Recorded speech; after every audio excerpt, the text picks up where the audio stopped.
Welcome everybody to Soul Purpose Healing. I am so excited because I've got a Superman as my guest tonight.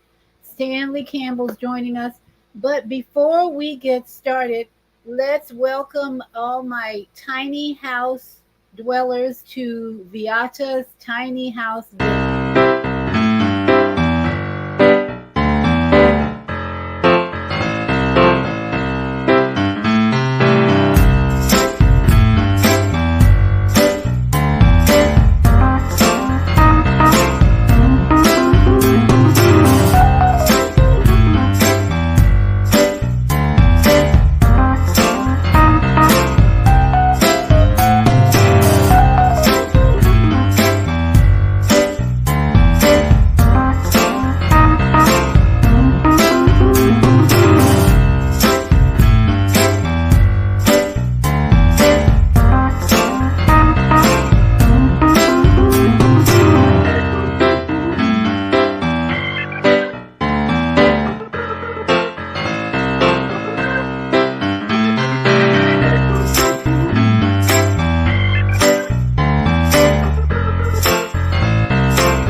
Yes. We are in Viata's tiny house village, my 320 square feet of love, peace, joy, and laughter. Woohoo! We're having a ball here tonight. And Blog Talk, once again, has let us down. They are not working. And I want to just say that is why the Female Solution is taking a break from Blog Talk because we are looking for a different platform. Blog Talk Radio has been very inconsistent, technical problems almost every week, at least one of our 7 shows. And so we're looking for another platform. In the meantime, I'm going to be live every Sunday night with Soul Purpose Healing. And I'm going to be live on Blog Talk, on my YouTube channel and Facebook on Friday mornings. But the rest of the hosts are taking a break. And we are reorganizing and redoing a lot of things. So right now, I want to open up as usual with Becca Shea, and we want to invite all our ancestors to join us because these are some troubling times. And Becca Shea's music is inviting us all to unity. And I know that's what our guest is all about too with the work he's doing. So let's just get your drums out for a few minutes. And we're going to bring in the show tonight with Becca Shea and some drumming of unity.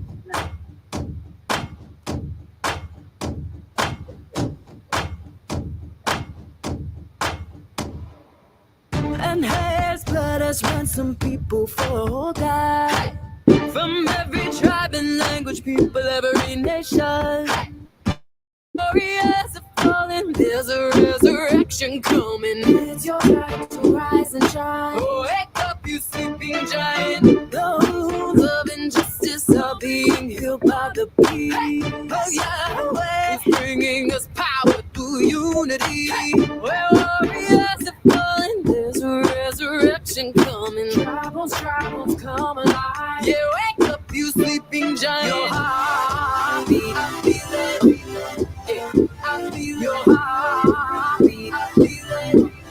Yeah, I feel your heartbeat, I feel it. I feel your heartbeat, I feel it.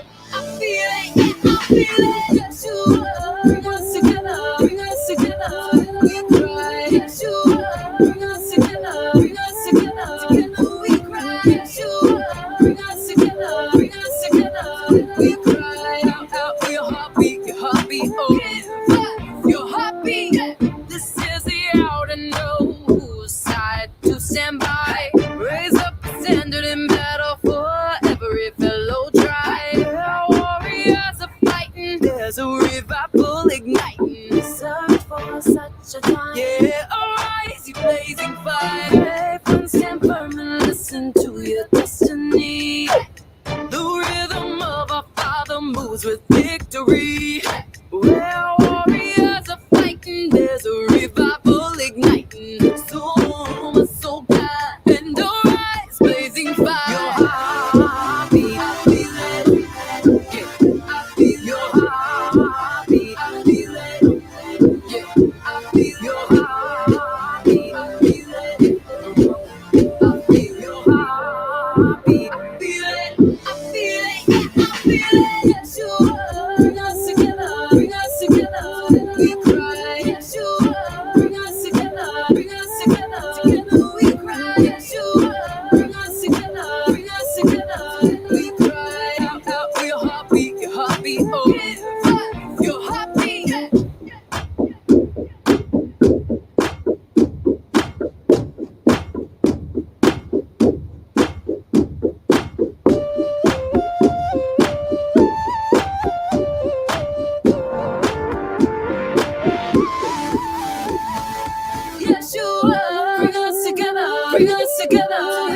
cry. Yes, you are. Bring us together. Bring us together. Together we cry. Yes, you are. Bring us together. Bring us together. Together we cry. Out, out for your heartbeat. Your heartbeat. Oh, give us your heartbeat. Yes, you are. Bring us together. Bring us together. Together we cry. Yes, you are. Bring us together. Bring us together. Together we cry. Yes, you are. Bring us together. Bring us together. Together we cry. Out, out for your heartbeat. Your heartbeat. Oh, give us your heartbeat.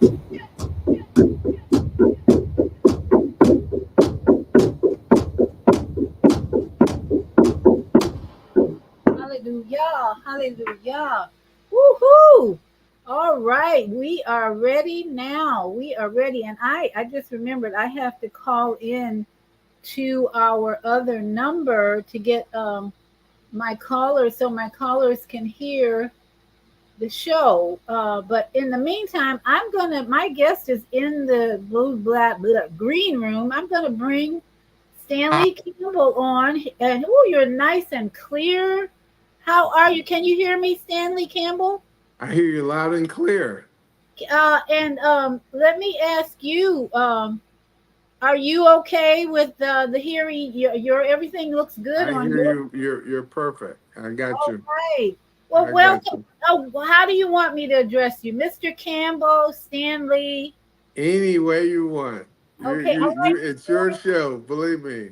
I like Stanley. I like Stanley. I call you Brother Stanley. All right. Absolutely.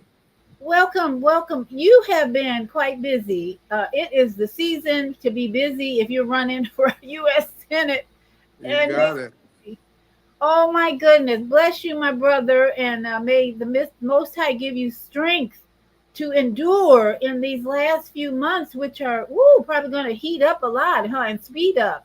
Are you kidding me? It's going to heat up in the next few hours. We got probably 48 hours to tell whether we're going to be going up against Rick Scott and beating him like he stole something.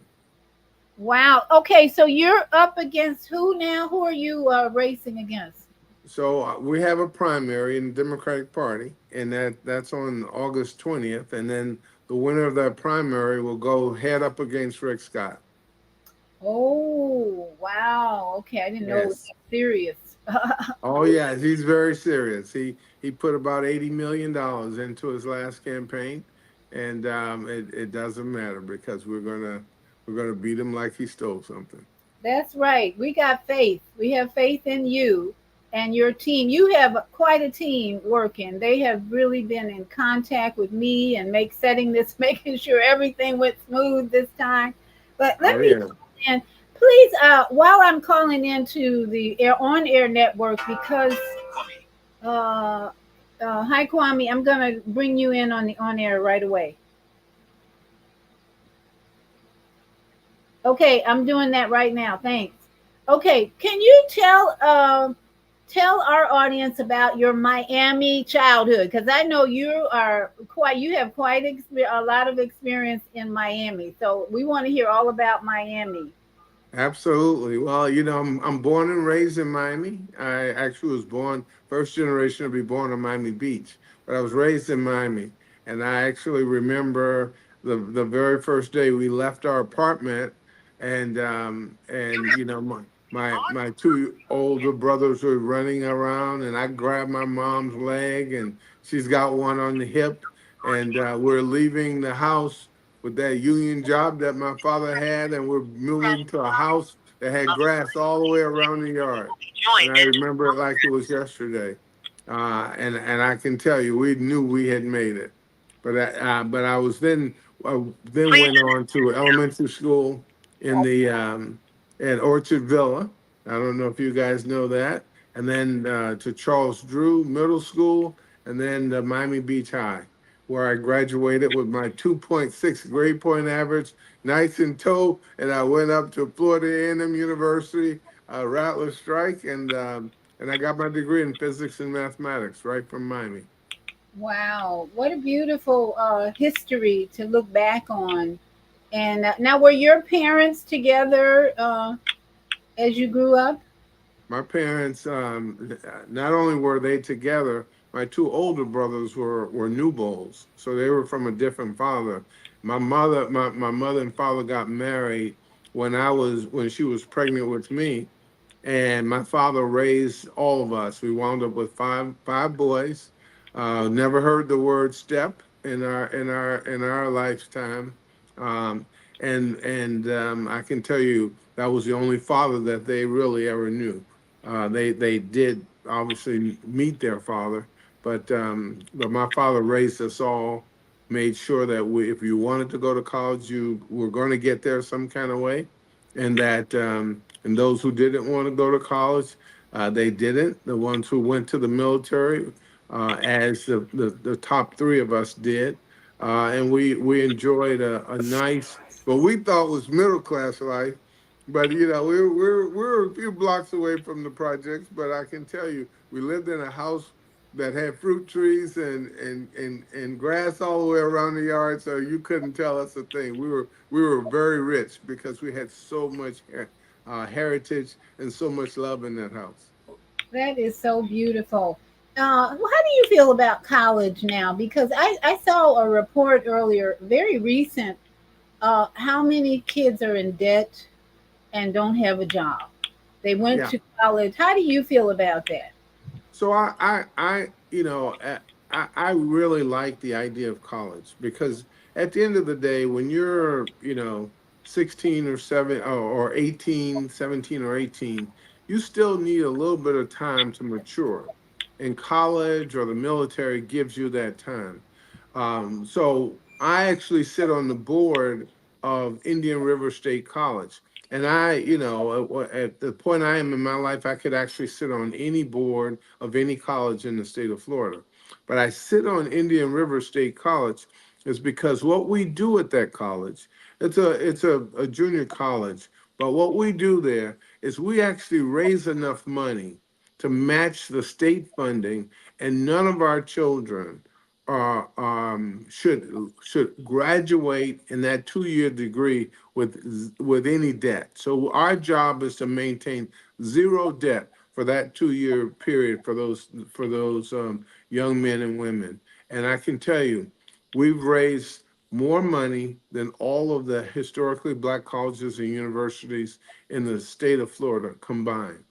And because that story resonates. And for me, I couldn't get into Florida A&M University today with a 2.6 grade point average. I just didn't have the background, and the governor doesn't allow us to use equity. And when I say equity, I had to walk 30 minutes to get to the bus stop, and then I had to ride the bus for an hour and 20 minutes, and that was one way. Whereas my counterparts who lived on Miami Beach, they actually could get up and 30 minutes later they're in class. And I can always remember the fact that when my first weekend in college, I wake up and I don't have to go to work. I didn't have a sports practice because I was an athlete in school, and um, and I had nothing else to do but study. And I'm like, that's you mean they're gonna pay me, and all I need to do is study? This is like the greatest job I ever had.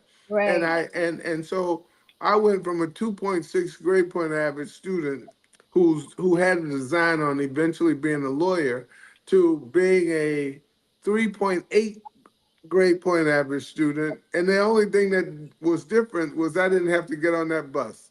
And so that was the equity that I brought to the table.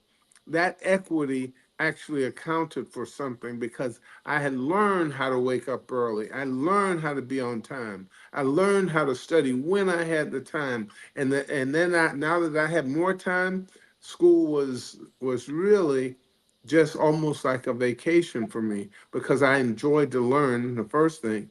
And then from learning, I just enjoyed myself along the way. Yes, yes. So you and I are baby boomers. I checked your birth date. In fact, you and I born the same year. So you're my Wow. brother. You definitely are my brother. Exactly. Now we got grandchildren. I got two grandchildren. I imagine you have grandchildren yet? I have one grandson from my oldest son, and then my youngest son. He's married as well. He hadn't started his family yet. My middle son is in the United States Navy, and he's a Hollywood sailor. Because I'm telling you, he is buffed out. He's handsome as all get out, and he has not started a family yet. Okay, so let's talk about our veterans because that's what we're here. You're a veteran. You were you in active combat at all? So I was a pilot. A So pilot? I when I look out the window, I'm looking down at those guys, and I'm like, wow, that's some really tough stuff. Did you But get all your training in the military to fly planes? 100%. I Wow. actually, the first airplane I've ever been on was my orientation flight when I actually took the test for the Navy. My next flight, interestingly enough, I sat right next to John Lewis. Of all people, of all the, What? yeah, yeah, my second flight on an airplane or my first commercial flight, I'm sitting right next to John Lewis. Wow. So but I can tell you, I did learn everything about flying and everything about aviation in the Navy. But I knew and had studied so much because I wanted to be an astronaut. And when I looked at why I joined the Navy was because John Glenn and everybody else who was senior in the astronaut program were Navy pilots. John was actually a Marine, but he's the Navy and Marines course the same training. So that's why I went to the Navy.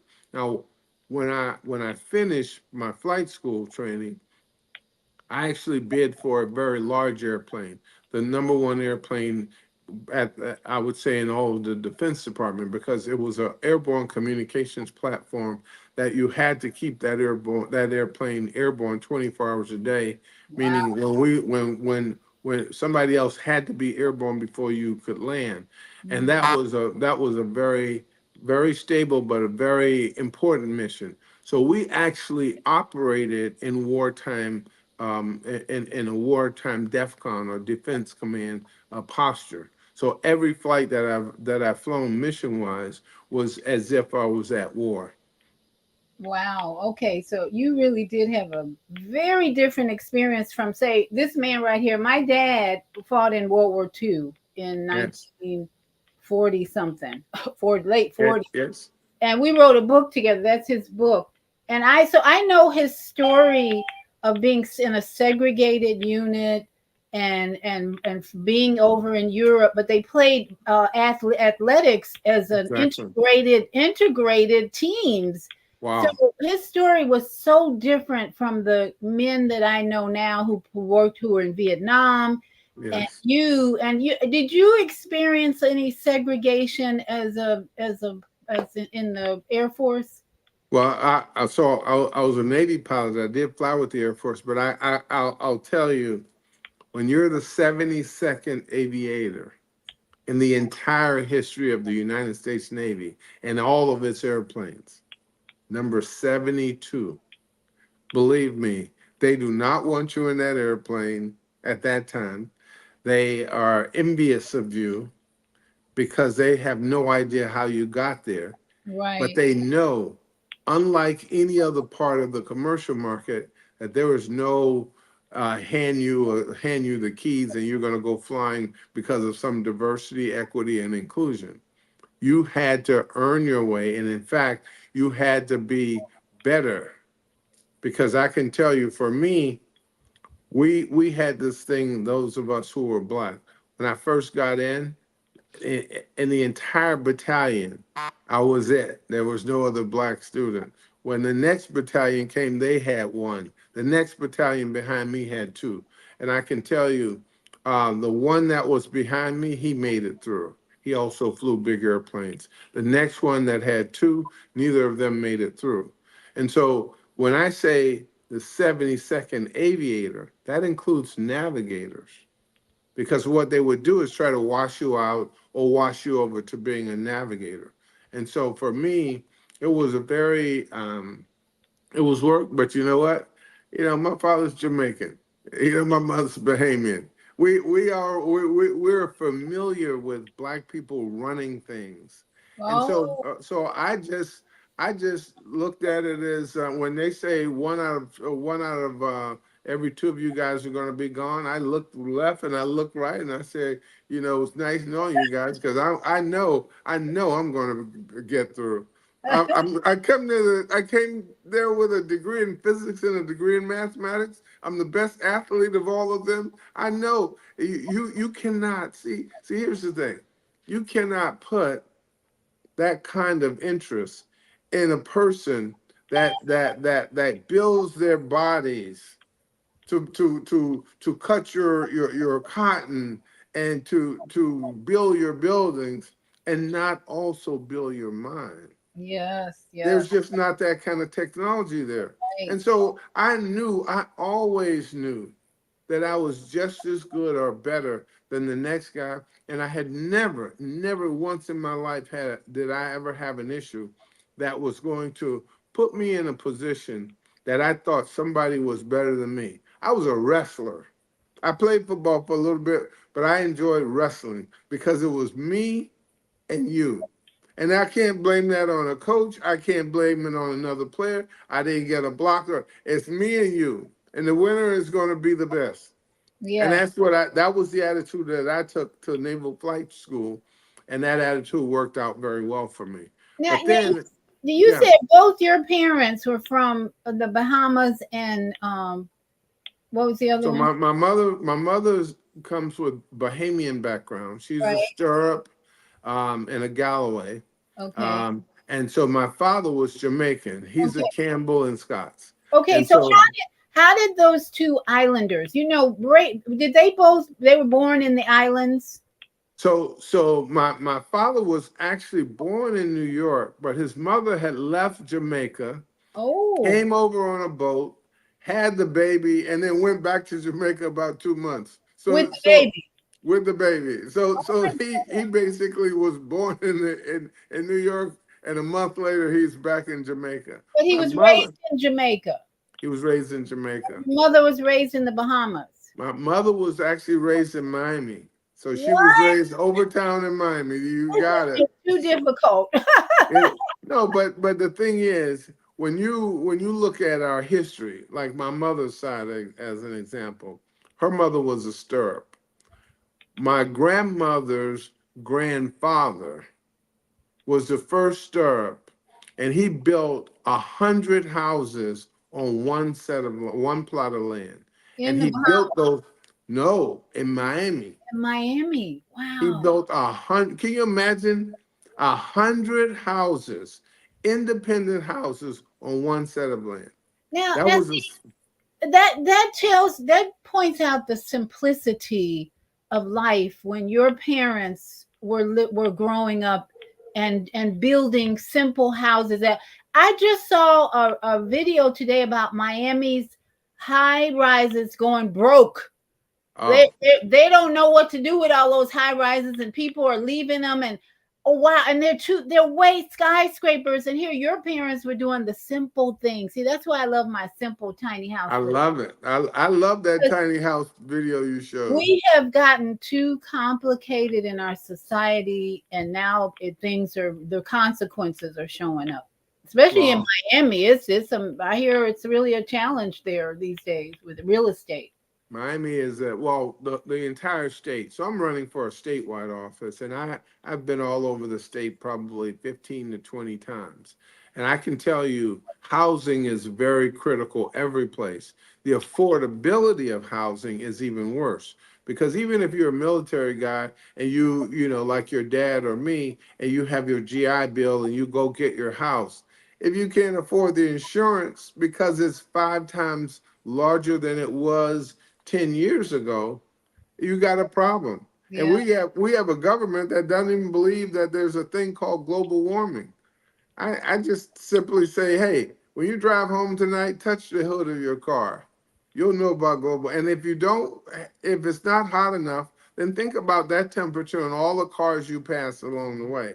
And if that's not enough, think about all the cars in the state and that temperature. And then if that's not enough, think about all the cars in the country and then go to the world.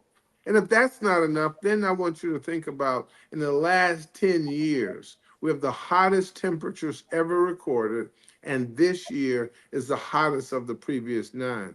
So what winds up happening is, because I did not say worry about the emissions coming out of the back end, I only said temperature. Because see, when you now account for the emissions coming out of the back end of those cars, that's what's killing our atmosphere. And the killing of our atmosphere is what has the rays of the sun heating us so super hot. And that's the understanding that we are already past criticality on what we're doing to the earth.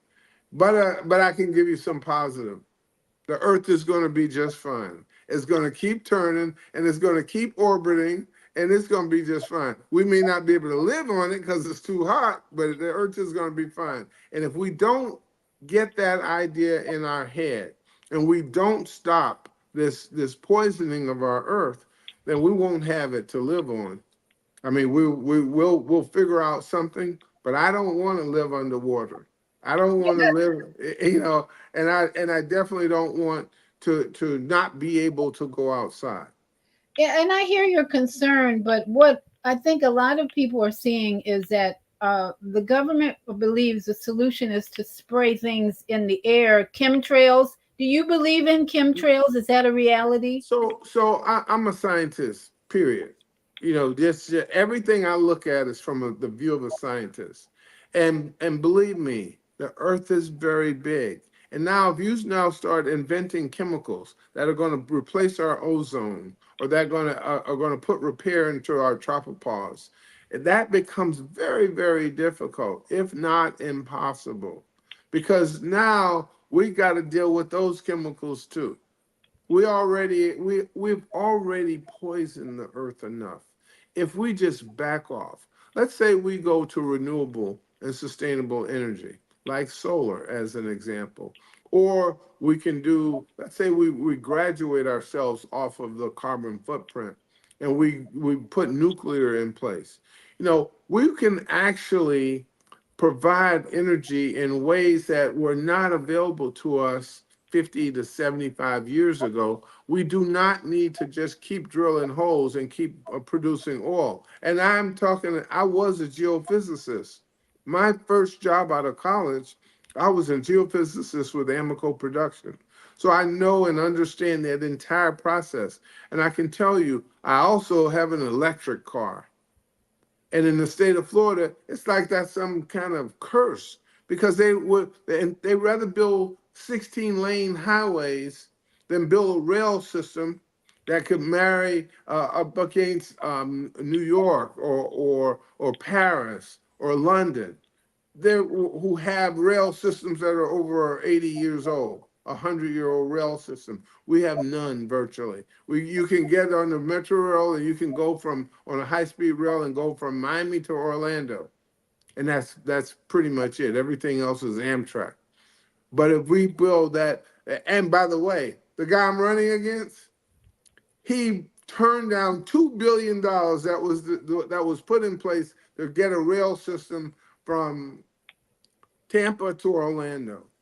And just think about from Tampa to Orlando, living any place along that rail system and being able to work either place. And then that rail system had to go through Polk County. Polk County, just think of this now, land wise, it's a very large county. If you take the state of Rhode Island and position it into Polk County, you can ride all the way around Rhode Island and never touch it and never leave Polk County. That's how big the county is. And So, so, so why would somebody turn down that those funds to what to do what you say is so needed? We so need a rail system from Tampa to Orlando. I'm sorry. exactly, Yeah. exactly. You turn it down because if you think Donald Trump is going to get you more money or any money than what Barack Obama was offering in his administration, then that becomes an issue. When you politicize everything, Mm. you will fall for anything. And so they politicized that $2 billion. They wanted to wait on Donald Trump. They Oh, didn't want to give Hillary any juice because it was giving Obama some juice. And oh now we goodness. don't have that rail system. And I'm going to tell you, when I get in office, I'm going to ask for $4.4 billion We're going to build that rail system from Tampa to Orlando. Then we're going to go from Orlando to Jacksonville, and we're going to do it at the same time. It's going to bring 22,000 jobs. It's going to bring the training associated with those jobs.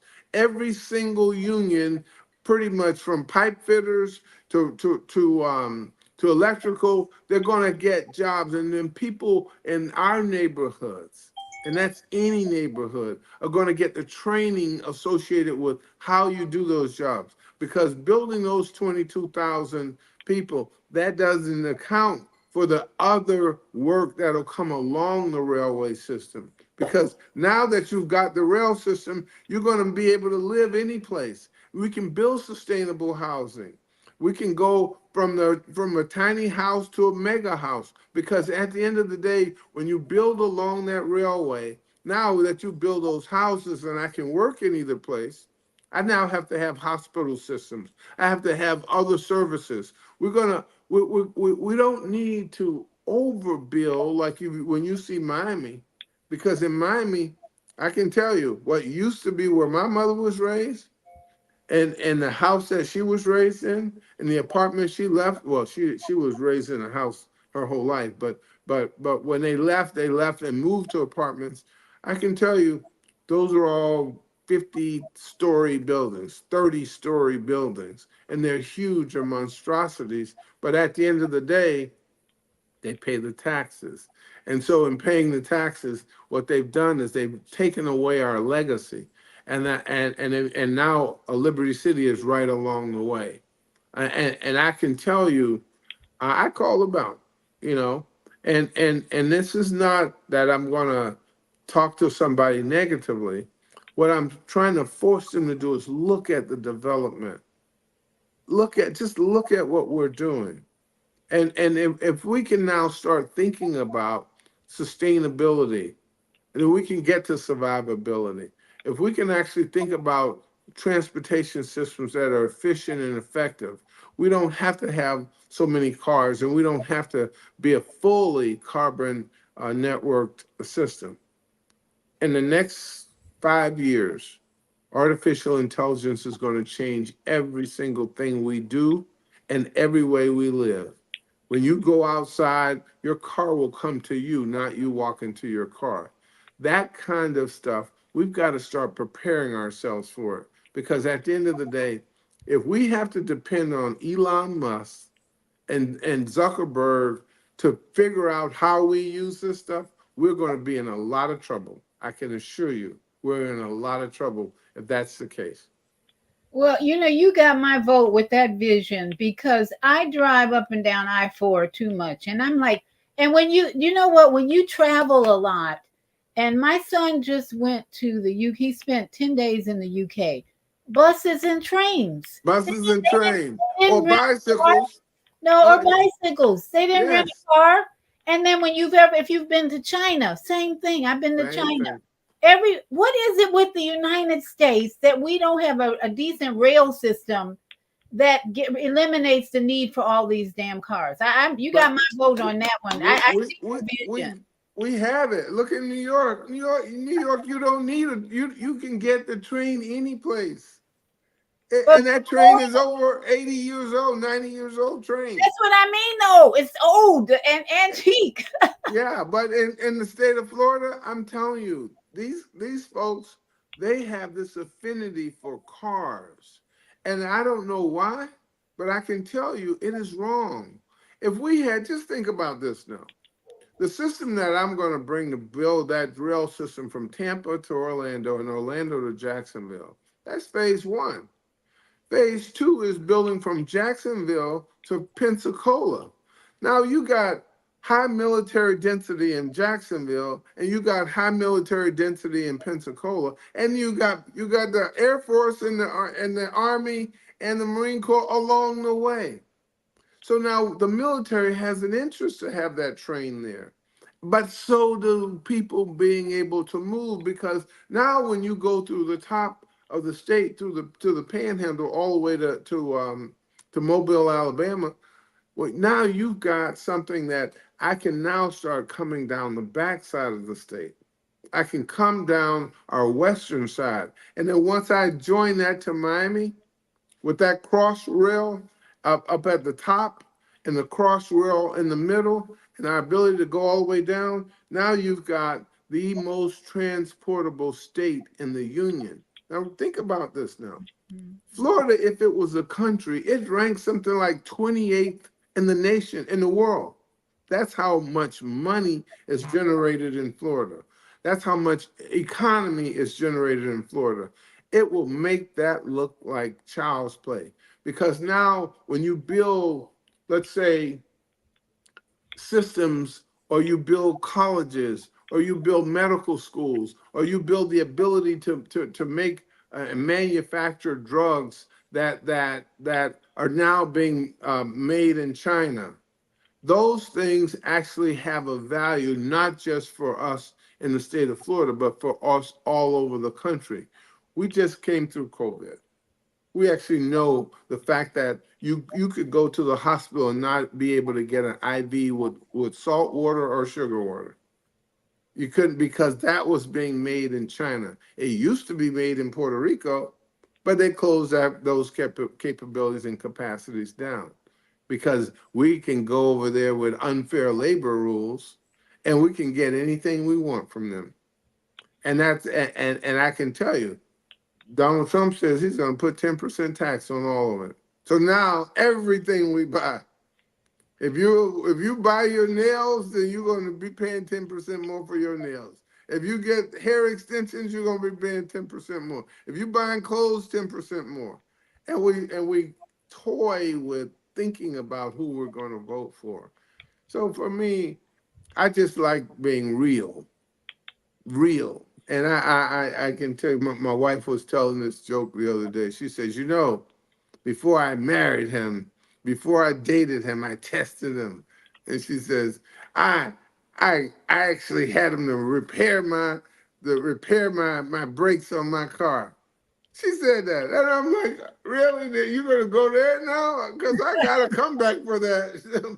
She says, I want to repair. I needed a man. My father told me that he needed that I need a man that knows how to work with his hands. Forget about his brain for a minute. You gotta have a good brain, but he needs to know how to work with his hands. And I say, yeah, okay. And then when I got the mic, huh? That's what women marry their fathers. Oh yeah. Oh Say. yeah. My husband was an aircraft mechanic working with Oh his hands. He worked on Delta's planes for almost 40 years. And that's wow. what I needed. I want, and plus I traveled all over the world. So my father, he had integrity like my father, That's but it. he could work with his hands. So That's I had it. a man in my life who was like my father, but yet he had more skills. So your wife is correct. She's Well, yeah, I guess I passed the test, huh? yeah, that's what She that. invited me in for lemonade, so I guess I did okay. And you've That's been married how long? 36 years in There. October to be 36 years. Well, Yes, congratulations, congratulations. So you said you're running for state for senator. the U.S. Senate. You can Okay. if you're in from Jacksonville to Key West, from Pensacola to any cola, anybody in the state and everybody in the state has the ability to vote for me when we get to the general election. Okay, so you would be working in Washington D.C. I would be working in Washington. Yes. Oh, brother Stanley, I keep you in my prayers because Well, that's do not push me to being the governor because everybody is like, man, you should be the governor. You're a businessman. You understand this economics and all. Let me tell you, we have some serious issues in the country, no kidding. and we have serious issues in the state of Florida. Yeah, We have the best economy in the world, and we have the poorest people who are yeah, trying to get there. yes. When you talked about a college education as an example, just think about our abilities as rich a nation as we are. We should be able to have all of them get an education. When we look at what the state of Florida has done with women's rights as an example, we should be able to fix that. I mean, it is not the fact that either of them say you can't have an abortion. See, that's the thing that they miss. Both of them are saying you can have an abortion. It's just a matter of when you can have it. And so for that value proposition, I say, why not give us enough time to be able to make an informed decision? Because a woman can't tell unless she's just testing herself to be testing whether she's pregnant in 5 weeks. And so if you can't tell exactly that you're pregnant, then you just created a system that says I can't have any healthcare rights of my own. And I say rights. I don't talk about abortions and I don't talk about those things, even though my own wife had an abortion. My own wife had to get an operation to remove a child because she was pregnant with twins, and one of the twins was in her tube and it burst. And so that if that surgery was done now in the state of Florida, she would not make it through because she would have had to have burst, bleed all the way out, which she did. And she was taken to the emergency room, and half of the doctors don't know whether they could actually operate on her or not. And so by that time, she would have died, and my youngest son, who actually survived with only a 10% chance, he would not be here as well. So I can tell you, when we talk about rights and we talk about voting, your vote is your rod. And when we look at our rod and our staff, they will comfort us. They will comfort us if we use them. But if you drop that rod, it'll turn into a snake and bite you. And that's what happened with the Supreme Court. It bit us. It bit us in three major areas. And a woman's rights was one of the bites that came about from unfairness in the Obama administration, with not having him be able to put a judge in place, and unfairness with people not telling the truth when they're interviewed for the position of the Supreme Court. Well, I believe everything's in divine order, and everything that has happened in our government uh, is all in the control of divinity and the creator. Because some of the things that have happened, you just like, wow, how did that happen? And even with your wife, there's something in my life called faith, and everything's in divine order, that we can say, well, what if this had happened, and if she hadn't had access to this. But the children who live in that situation, the babies who Yes, survive in that situation, are intended to be here, in my opinion, and nothing could have stopped that. And then the other soul that didn't make it, that was all planned. Because I was just looking at my father. My uncle Mark had a birthday a couple of days ago. He lived to be 95 years old. yes. He was 15 years older than my dad. And then he and my dad died 15 years apart. Wow. 2 days on the 2 days different date. And so I'm like, wow, talk about synchronicity. So I hear what you're saying about women's rights and all that. But I think with the rate of Black women killing their babies at this point, we need to do a little bit more than just have rights, because Yeah. to me, it's gone crazy. But yet you have a personal story in your family that directs you and helps you make decisions and push things Exactly. because of what happened in your life. And I'm looking at it from the point of view, yeah, many women have had abortions, but now look how many Black babies have been aborted, and why is that happening? It's Oh, time to me, it's time to flip it to prevention, education. Yeah, a woman uh, knows when she's pregnant before 5 weeks. It's just that we haven't been educated. Our eh, our our ancestors knew when they were pregnant. There was no question about that. They knew how to yes, prevent it too, and we have not focused on that. So let's turn it to veterans right now, because I know I have yes. veterans listening, and I want to hear more from you about how can we help our veterans who, as you mentioned, and I know, are committing suicide at a high rate. What is your plan to help veterans, especially now, Brother Stanley? This is what concerns me most right now, is that this government is sending $20 billion to of weapons to Israel, and they're sending our military soldiers over there as well. How do you feel about that? So let me go. For me, I worked on veterans health care for probably 25 to 30 years. My brother, um, my oldest brother, did two tours in Vietnam. And the second tour is when they started, he was an Air Force guy. The second tour is when the Air Force started dropping um, Agent Orange. And so it got into his lungs and he wound up, he got discharged at 14 years with lung infection, and he had one lung capacity. Now this is a guy who tried out for the Rams. That's how good an athlete he was. That's how healthy he was, and he was discharged. And and and he was on the registry for a transplant for 21 years. Mm, So now in the state of Florida, we have the best health care for veterans any place in the country. But really? if you have to wait for 90 to 120 days to get in, you might as well not have any health care.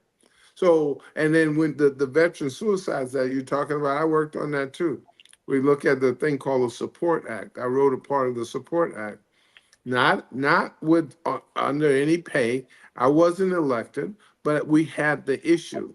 And so when you're now close to the issue, you have to get yourself involved.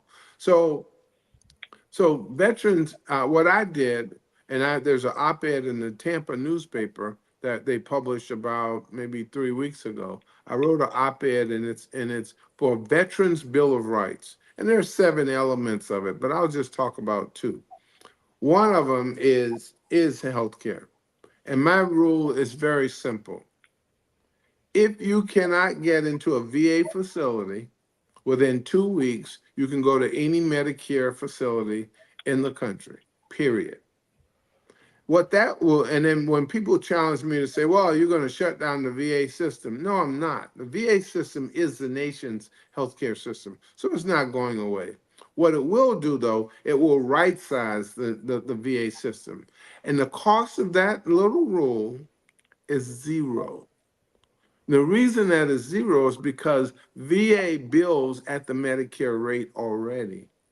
And so whether I pay it to VA or whether I pay it to the hospital, if that person is going to see a doctor anyway, why sit them home for 120 days waiting on an appointment? Or why have my brother waiting 21 years to get a transplant when in fact when they started talking about the veterans healthcare system and how they put you in the back and put you in the back and put you in the back. Well, he had been put in the back so many times that when that went public in Arizona, he was under the knife for a double lung transplant in 8 days. Mm. So if they could find a double lungs for him in 8 days, they could have found it 21 years ago. And so for me, Veterans Health is one, and that one doesn't cost us anything. And I'll just give you one other thing as it relates to veterans, because when Tommy Tuberville stopped veteran promotion, he basically shut down families, the families of the most serious, of the most senior individuals. He basically they could not move, they could not get their children in school, they cannot do any of the things that you would normally get in a Oh, we can't hear you. Oh, we lost him. What we're going to do is Okay, we're, well, we're hold on a minute. Who's Tommy? You mentioned Tommy somebody. I don't know who's that. Who is that? no, Tommy Tuberville. So Who's Tommy he? Tuberville is the United States Senator from Alabama who Uh-huh. stopped military promotions. And because we don't have the filibuster is in place, they don't have to stand up behind the podium all for 2 weeks. He basically stopped it for months on end. And by them not being able to get their promotions, they couldn't move, they couldn't do anything with the senior military. And what those 8 to 10 year people who are eventually going to replace them, they looked at it and said, wow, I'm out of here.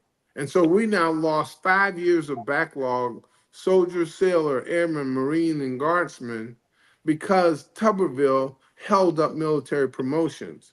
And that, I'm going to tell you, I'm pretty certain that's not going to happen again, because I did a little video and I sent that video to every United States senator, and I sent it to every person in the House, and I basically tied it around Rick Scott's neck, and I started yanking on it. Because at the end of the day, when we're in the military, we basically take a sworn oath to support and defend whomever the American people elect, and we will follow them to the ends of the earth and back again.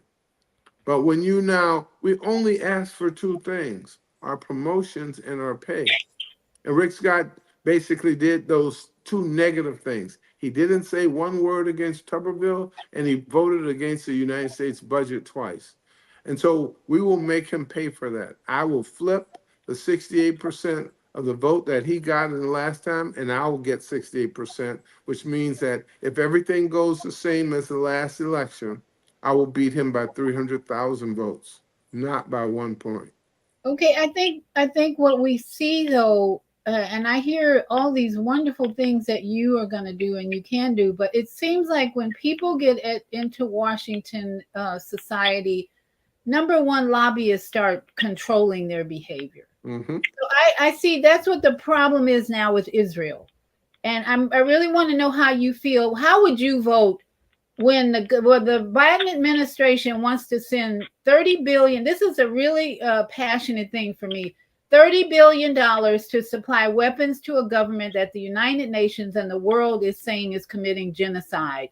And yet we're sending money and weapons, and now we're going to send our military over there to die for a cause that seems to be insane. What would you do as a senator in that situation? What is, are these senators brain dead? No, they're being paid, in my opinion, by a lobbyist group. We know the name of the group, who loves Yeah. it, Israel, protect Israel at all costs, which is what is angering many citizens. So what would be your decision in that situation? So let me give you two things. I'm going to give you a little bit of history, my history, not Israeli history or the history of Gaza or any of that. My history is when I went on that bus, I went to a Jewish junior high school and a high school. So I've been immersed in that environment for a very long time. I have a very good understanding of it. So let's go to the lobbyists first. I am the only Democrat since you've been alive to fund his own campaign for the United States Senate. I take zero lobby money, not one dime. And so when I get there, I'm a fairly well-heeled person. I'm the only black man in history to ever own 3 PGA country clubs, and I have the largest healthcare network in the country. So I'm good. I'm very good. So the lobbyist money is not going to be affecting me. And in fact, I would say beyond that, the monies that affect others will also not affect me. So if Chuck Schumer or anybody on the Republican side, if their lobbyists are saying you got to get him in order, then they're going to have a little bit of a challenge, because I've learned how to fight two different ways. I'm from Miami. We know how to fight, and I'm an officer and a gentleman. So you Yeah, can pick either one you want, but I know how to fight. So now yeah. let's get to Israel. The issue with Israel is very, very complex. We have the worst leader in the history of the world at the worst time in the history of the world. They were attacked. And I'm a General Powell person. We go in with overwhelming force, but I'm also a very well trained military expert. And I know that we can do better than killing children just because you think that there might be somebody behind them. So I know we have to you take the area and then you triage, and you don't have to tear down every building and all the rest. There's another motive going on there. Oh, absolutely. Yeah. And and probably 30 years ago or so, when our first fighter Two Navy pilot and navigator got shot down. When Reverend Jackson went over there, I was actually flying Reverend Jackson at the time, and I helped to articulate what his plan was to get them back, and as well the issue of we need a two-state solution, because if we don't have a two-state solution, we're going to be having that fight. Now, here's the U.S. interest in Israel. Why we can't just cut them off is because when you look at their neighbors, you got Iran and others who are there. Israel is kind of I would call it the stabilizing force when they're acting stable. And so when you now, if you don't have Israel with any ability to defend itself, then the entirety of the region will go into chaos. And so I personally would not cut off all funds, but I would cut off any shipment of armament that they would use in the terrorist actions that they're using to respond to a terrorist action. I don't think you should be sending those massive sets of weapons.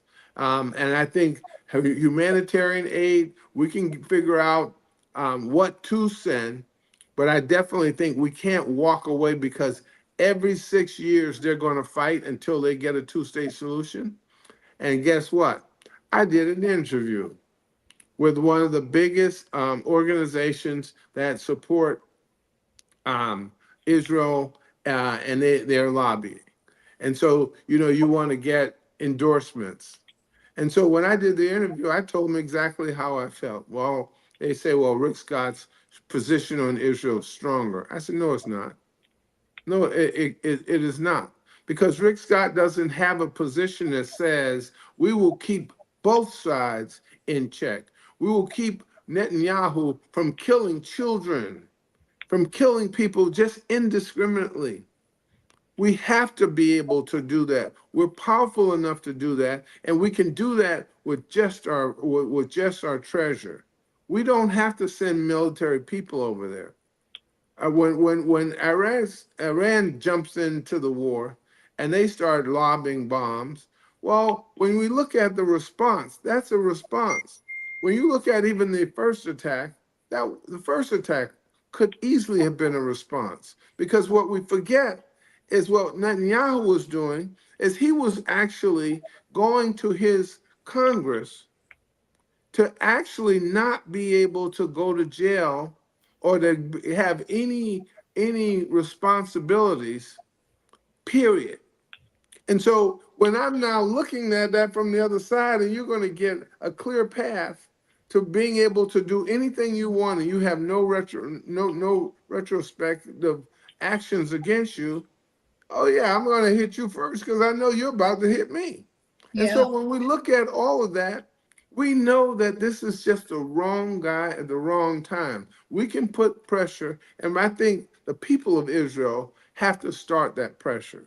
I definitely think they should start that. And I can tell you, when Miss Harris is elected president, it is definitely going to be a different day. Because I can tell you where the thought process will rapidly get us to a two-state solution, not slowly. We're going to get to a two-state solution at this one because I'm going to get elected and she's going to get elected. And I'm going to tell you, I've already written that plan 30 years ago because I know, having been a student of history, that they will be fighting every 5 years if we don't give these people a place that they can call their own. Give them a border that they can call their own. Give them an economy and every single thing that we're doing in that region to make them the wealthy nation that they should be. And I guarantee you, with as much integration that is already there, they will find a way to be peaceful. They will find that way. Yeah, I love your optimism, because I don't believe in a two-state solution. They need one state because the colonialized system is done and collapsing, and that's what's been happening. And that's my opinion and what I read and see. And but I really admire your optimism because that's what it should be like. Like you said, it's the wrong rule at the wrong time, but It's still divine order of things, biblical prophecy happening, all this. You, like you said, it's very complex. We're going to go over time. I'm gonna, if you can stay on, we've got some callers that might have questions, and I'm gonna open up the question. If anyone on the on air net, can you stay a little over? Absolutely. Thank I'm you. having fun. I believe me, I gotta come visit that tiny house of yours. You are welcome. I'm just here in Orlando. What city are you? You living in Miami though, right? No, I'm from Miami, but I live in Palm City, which is the Oh, Stewart area. oh, Yes. that's right. That's right. You're not too far away. You're welcome No, to visit anytime, I'm anytime. in Orlando 3 times a week. Oh my goodness. So I have Yes, sent you my phone. Well, you have my phone number. I got you. If you have time, you're welcome to stop by. I'm usually here. I don't have a car right now. I have access to my son's car, and he works at home sometimes or not. But let me ask, on Air Network, we've got at least 3 or 4 people I know who are in there. Do any of you have a question or a comment for Brother Stanley? Speak up. Give me a tough one like I just got. Okay, that Brother Kwame, is that you? Yes, and good evening, Brother Stanley. Good Excellent, evening. you know, outlook that you have is becoming one of those that are going to represent a state in the Commonwealth of America. The part that I was hearing is 2010, and they have Agenda 21, Agenda 30, Agenda 2050. The Super Rail project that's for 2050 that will turn this country into a super rail, like you were talking about transportation in Europe and China. They're looking at how to put this in, and you can see how they have it mapped out, the 220 mile an hour rail system that will be connecting the country and transporting commercial goods and people through that system.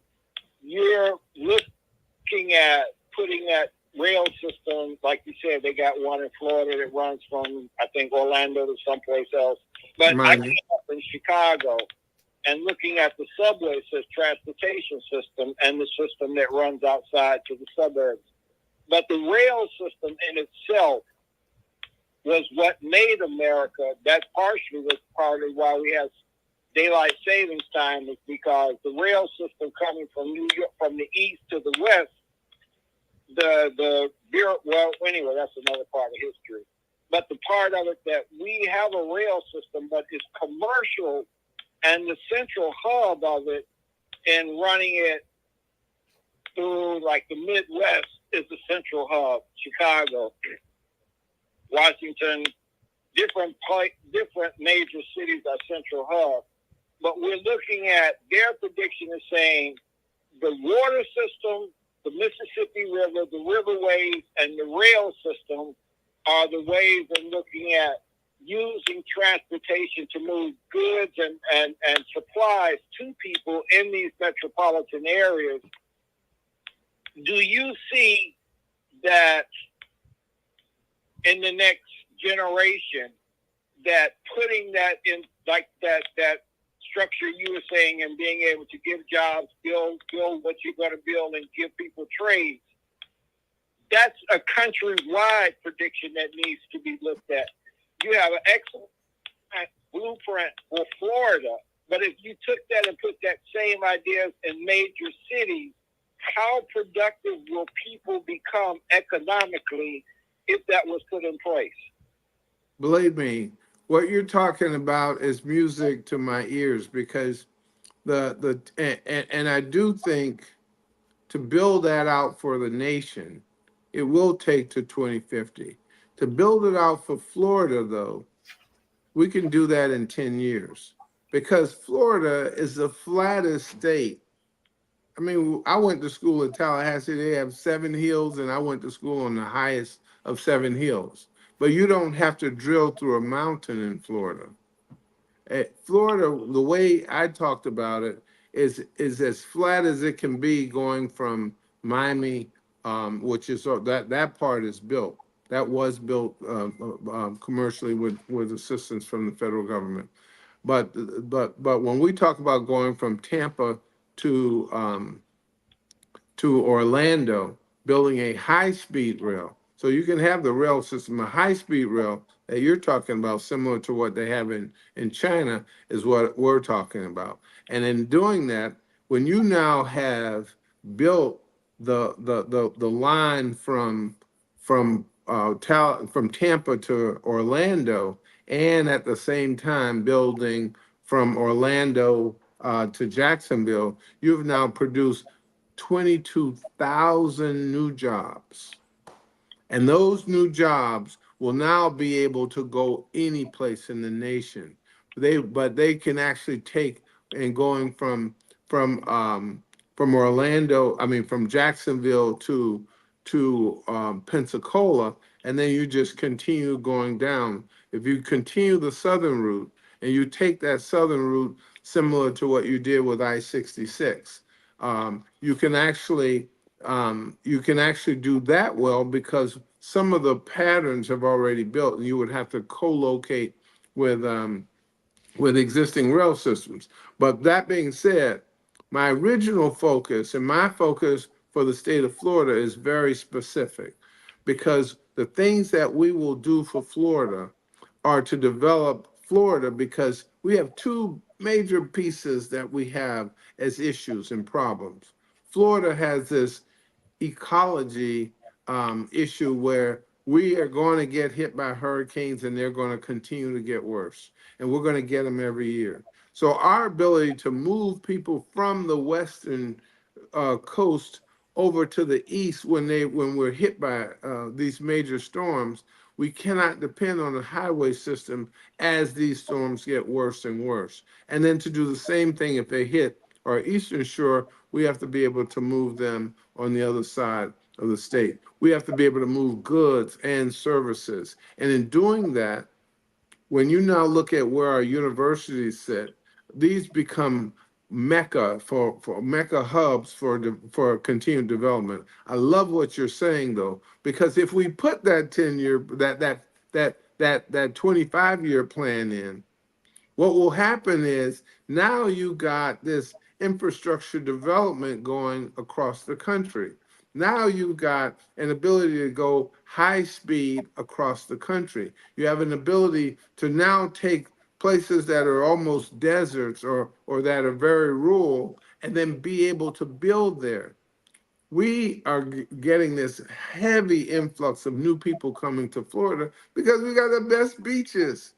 We're literally living in paradise. Yeah. And so, Yeah.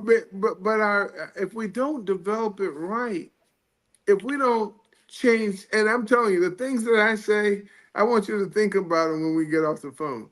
When I say affordable housing, so that has a definition.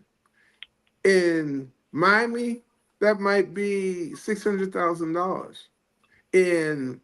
In West Palm Beach, it may be 700,000. I talked about Polk County, it may be 250,000. If we set one price for affordable housing, just one price throughout the state, and we say every developer putting in a plan has got to build X percentage of affordable housing. Guess what? That already exists. That's not a new law. The only change would be that we have one price, which means that every developer putting a development plan in place has to build that. And now think about that rail system that we've now constructed, and every place, if you're now got the rail system coming through Polk County, and you now are going to build your development on either side of that rail system so people can work in either city, you have now forced the integration of affordability in whatever you're building. So you can build your $20 million house if you want to, but you're going to have a certain percentage of that housing that is in that $300,000 range, and people will be able to live there who qualify to live there. The what I'm saying is matches very well with what you're saying. Transportation is critically important for where we live, but where we live also has to be accessible. And so that accessibility in the state of Florida, we basically have a unique position that most states don't have. We're just flat. And because we have that capability, or we have that accessibility to our state. Now, I'll give you one other thing to think about.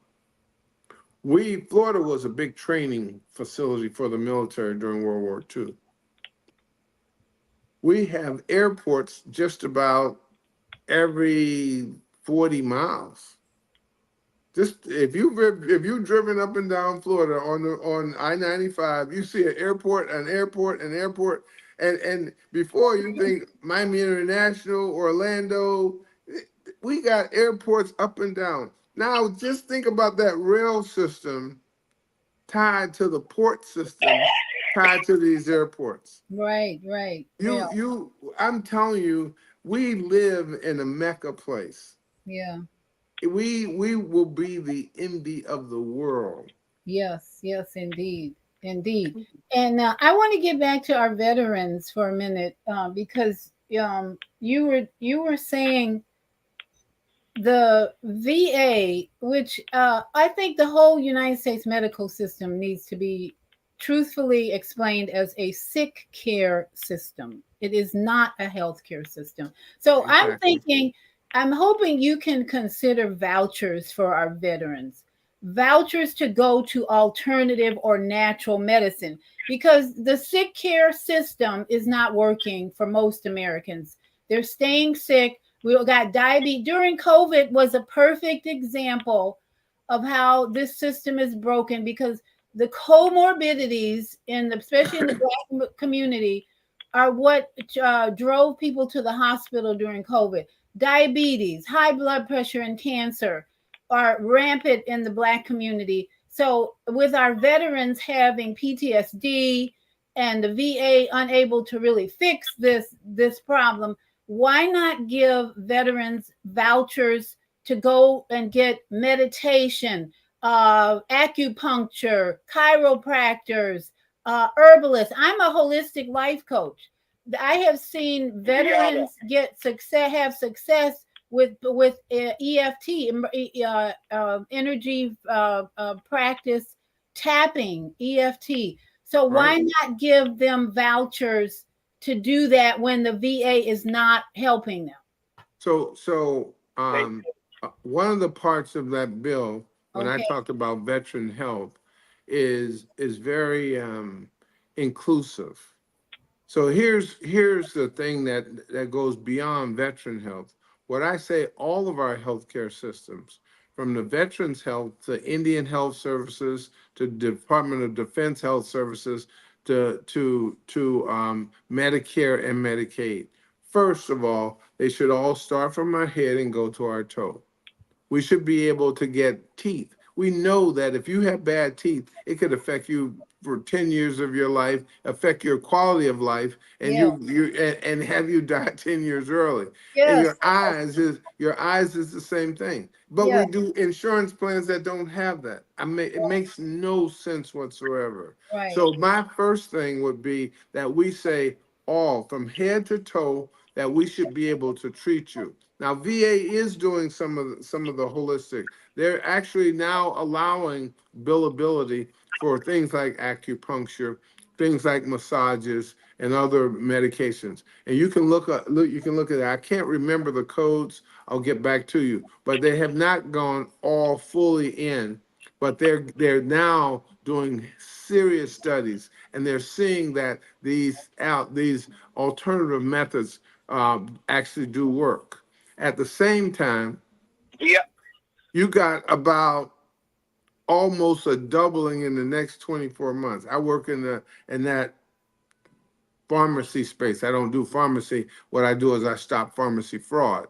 But in looking at the medications that and the fraud that exists, I stop $120 million of fraud every day, 7 days a week.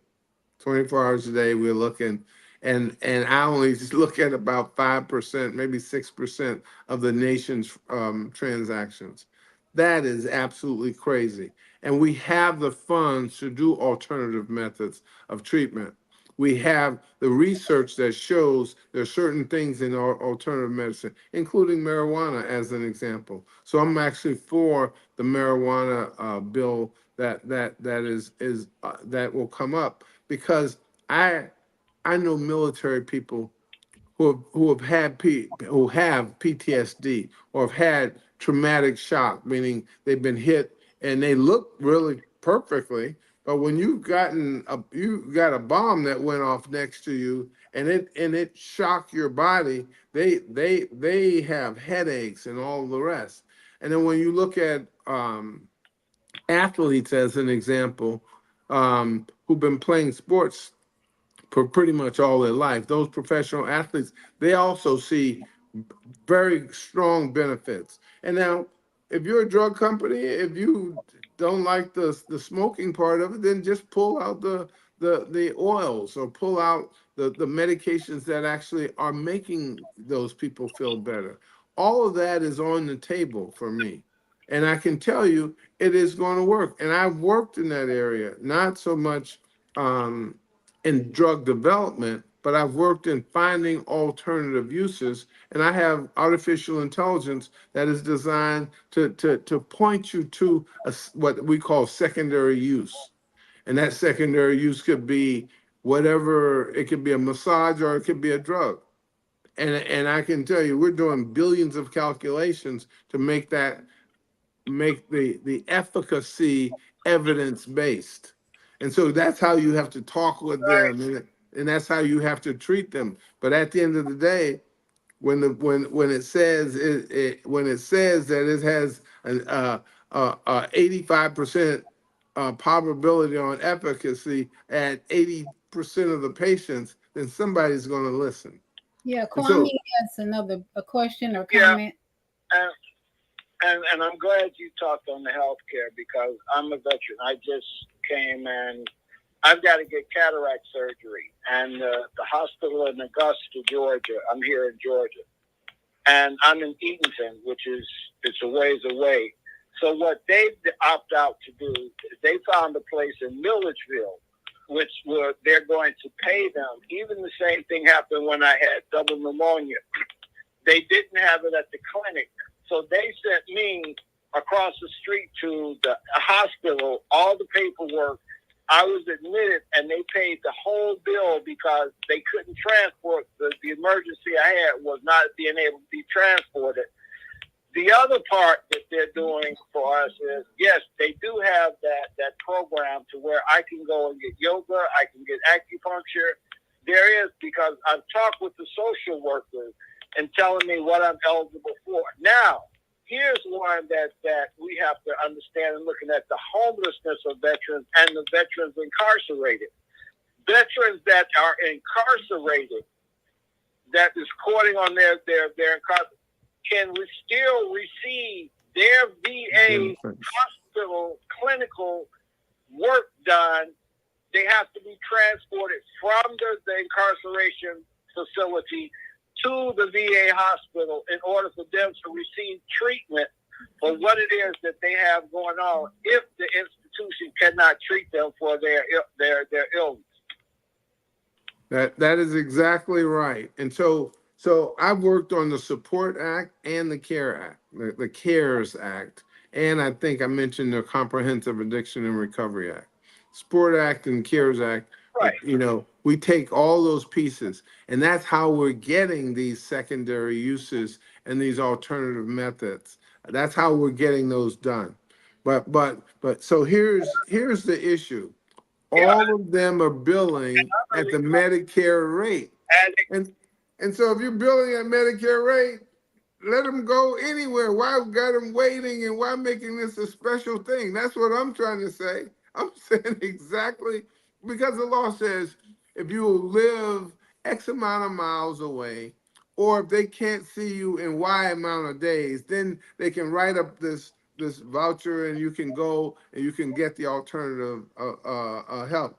I'm saying, why you would take all of that paperwork out of the way? If you can't see me in 2 weeks, I'm going to the doctor and they're going to send you the bill. It just should be just that simple. And we have a hotline that if I go to an emergency room, like you're saying, and I can be treated, what I can do is call that line when I'm there. On the next three, they have 72 hours. You can call that line, tell them where hospital you were in, what you were treated for, your case number, and they take over the bill, and all of the billing is paid through the VA. Exactly. Read those bills. I'm telling you, the things that veterans, and the thing is, they're not going to tell you this. As veterans, we need a training program to say that. Another part of that, veterans. Boot camp. Yeah. That's what we talked about last week. See, we were trained in a boot camp. You were aviation. I was Brown Water Navy in Vietnam in '69, and Yes. so what we had was we were trained in what we were to do when we're going into other countries to protect the country. When we come back, all we're giving is a discharge and a thank you and put on the street. See you later. That's it. See, that part needs to be, you have to take that warrior spirit that you train to let loose on another country. You have to help them to put it back. That's what indigenous people call the shadow man. Exactly. And being able to have ceremonies and ways in which to bring that man back as close back to the man, that husband that left, that son that left, that brother that left. You have to bring him back. Do not put him back in the community with that warrior mentality. You can't. And believe me, I love this conversation because when they take us to war, more often than any other soldier has ever in the history of fighting wars, and then you get discharged because the medication in the battlefield is so good. You can lose 2 legs and they're going to get you home. But when they get you home so fast. It used to be you get back, you go to Ramstein, then you go to Andrews, then you go back to your home base, and then you might recover there. You're with people who have like minds, who've been in similar experiences, and you start the ability to decompress. Now, they'll have you home in 48 hours. And you'll be in a healthcare system, but it's not the healthcare system that got your mind decompressing, that got you now having an ability to think about what is the rest of my life going to be like. And then it's interesting when you might see a limb loss, but when you don't see the limb loss and the person looks exactly like they did when they left, and they walk like they did when they left, and they talk like they did when they left, they are not the same. I'm telling you what this brother's telling you when he says brown water, Navy sailor. He's basically telling you that he's in a small boat and he's doing hunter-killer stuff, and that you are not the same. I'm just telling you, you are not the same. Well, it reminds me, and then I have Mama AZ has a question. So Mama AZ, you can talk next. It reminds me, for some reason, of a pregnant woman. I'm a doula. And that woman, when she becomes pregnant, her hormones are changing. And just as you described with a soldier, his mind is changing. First, the boot camp changes him. Then if you go into a battlefield, your whole psyche, emotions, physical, mind is changing. And then when you have to return, just like a woman after she gives birth, postpartum, she might look the same and all that, but she has gone through a major physical change. And you know what's missing? The support system. I think exactly. For both our veterans and our mothers, the support system needs to be there to help them get back into the routine of life in society. Exactly. You're not pregnant and you're not fighting on the battlefield. Yes, Kwame. Yeah, and OBGYN. And that was started by a male, which it should be in the field in which females would be better to be OBGYN, because OBGYN stands for Our Bodies Give You New Life. Exactly. O, our, B, bodies give you you new life. A female knows better how to work. That's why doulas and midwives work better.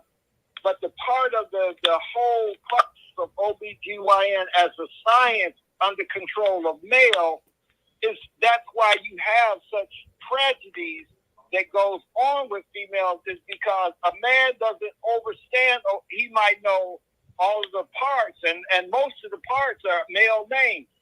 But what you're seeing is that man can't understand because he's never had that cycle or knows what it feels like for a child inside his body. So therein lies the challenge of being able to give good care to a woman who would better know how to care for the female than another female.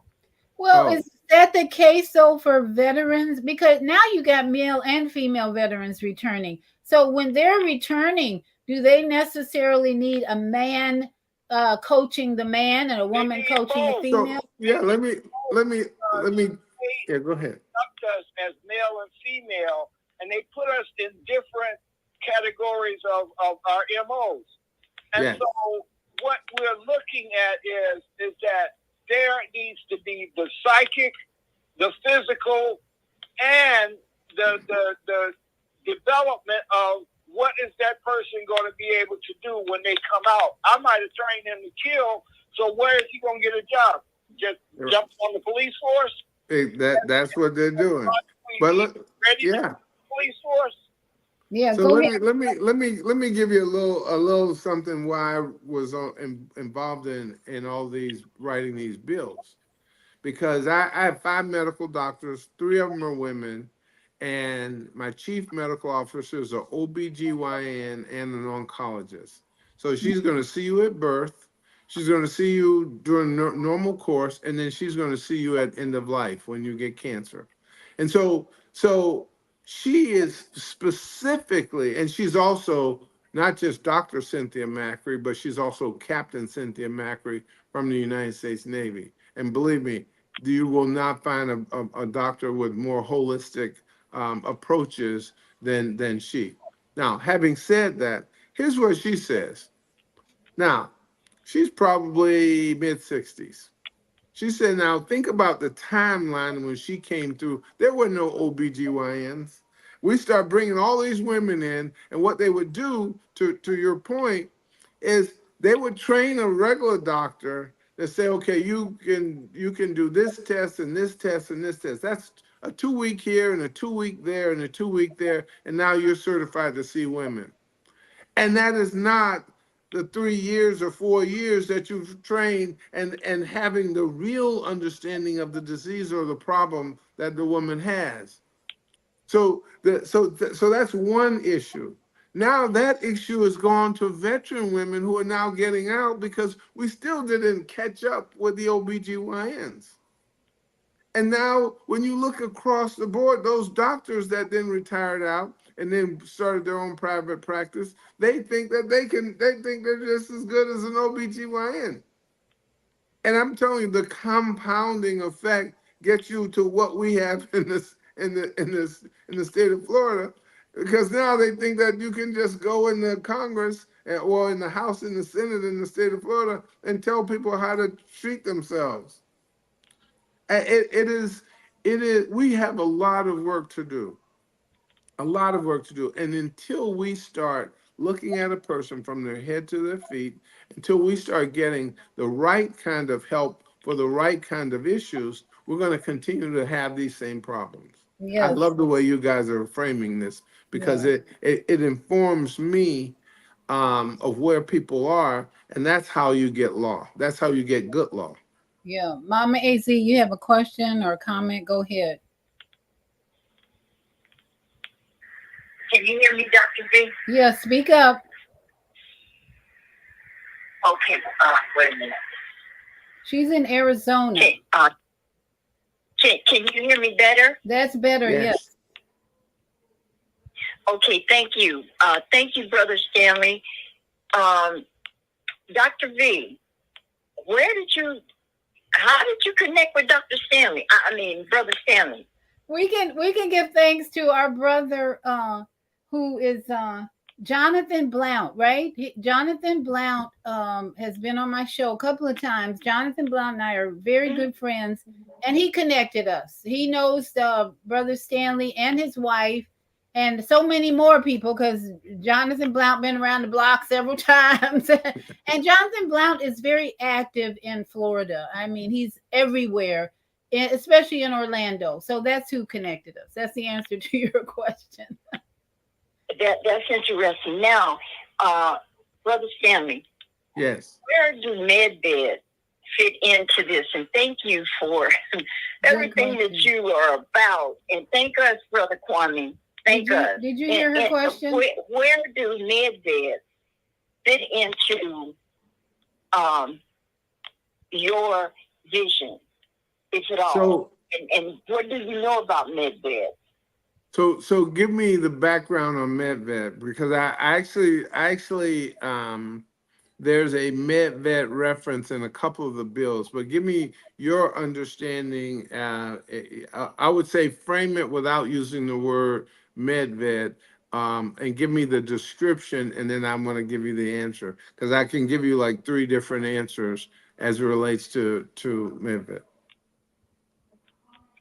Okay, Dr. Reed, can you interject, or Brother Kwame, can you interject? Because the information that I've gotten, it's like with, if you go into this machine and it reconstructs your body, everything that is going on with you, I'm just simplifying it, it is supposed to be able to reconstruct your bones, whatever is going on that is not in harmony, it reconstructs it and it makes it right. That's the simplest way that I can put it. And I've been hearing about MedBed since 2009. And the closest that I've gotten, I haven't gotten close. Well, that the military is, some branches of the military is already utilizing that. Whether that's correct information or not, I don't know. That's why I'm asking you. Thank you. I would add to that, my understanding of MedBeds, it's an AI technology where a patient can lie in a bed, a glass, like a MRI machine or all that, and be analyzed in terms of their body function, what's out of balance, and then it can be corrected in that bed. That's my understanding. So AI technology and they say it's been around in the military for a while. But Kwame, you have something to add to that? Yeah, and what she's talking about, and I just sent it to her, and what the BBC News, I don't see a date on it, but what they did is to debunk about the med beds. It's not a miracle cure. It's certain things that it's able to work with. It's just like infrared lighting will kill certain bacteria. So what you're having is that it has certain properties, but it's not going to remake bones over and do this miracle cure like you see on Star Trek. It's a beginning to see how AI and the technology can evaluate with all the information through the information highway into a machine that looks at how it can help the body cure whatever it is that's going on in the body. But it's not a miracle bed. And this is what they're talking about. Those people are thinking it's a miracle cure. It's only good for certain things with the way in which that does. It's like the crystal beds and all of the things that they come up, and the miracle waters that they say you can go and bathe in these waters and you'll come out whole. It's like the fountain of youth, what they search for. We're looking for a fix. Your body's going to age and what you put in it. For me, having moderate COPD is because I smoked for all of them years, and in it that I have to look at, I damaged my body. I damaged these lungs. They're not repairable.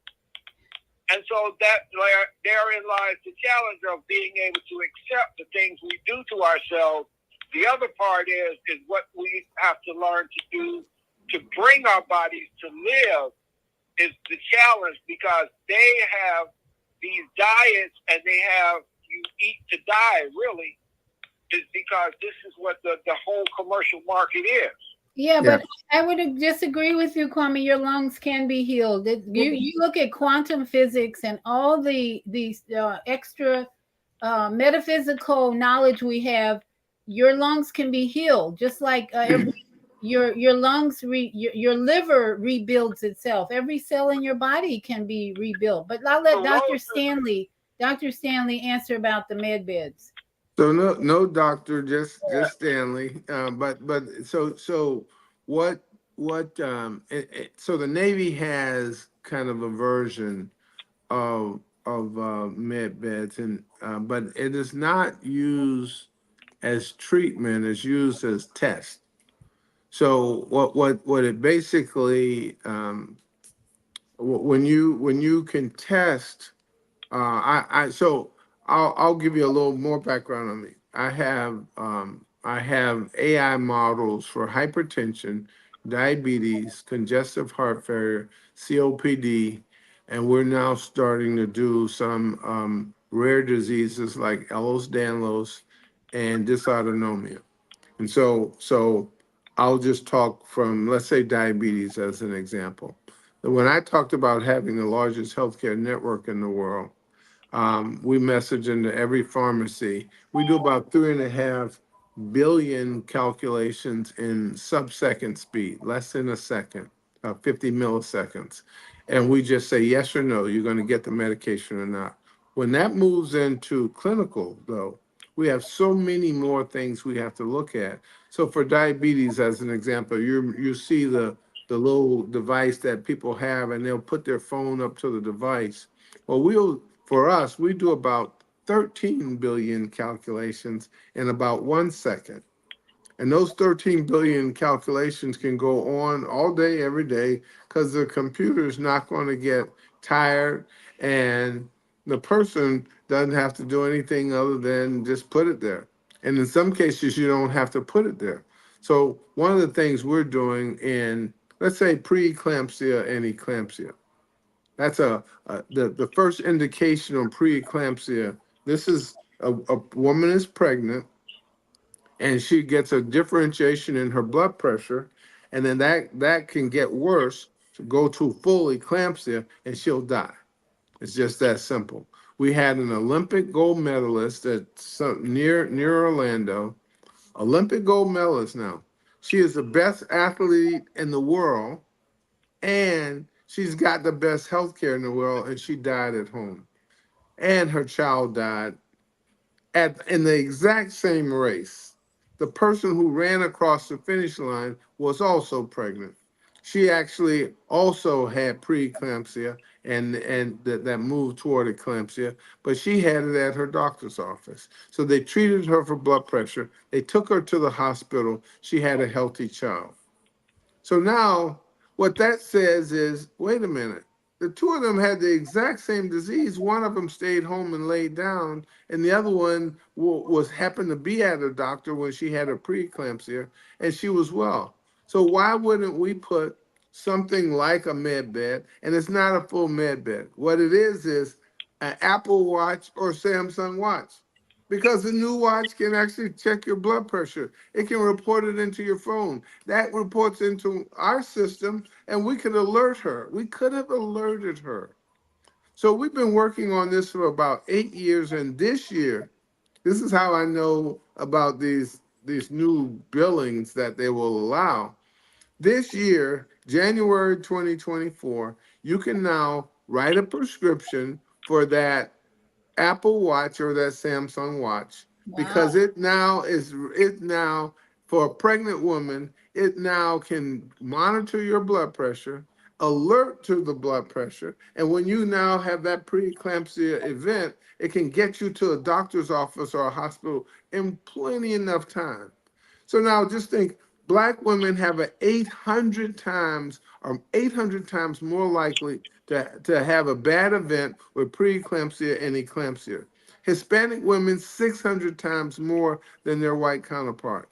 Now, we haven't figured out why, but we know it is the truth. And so just that simple.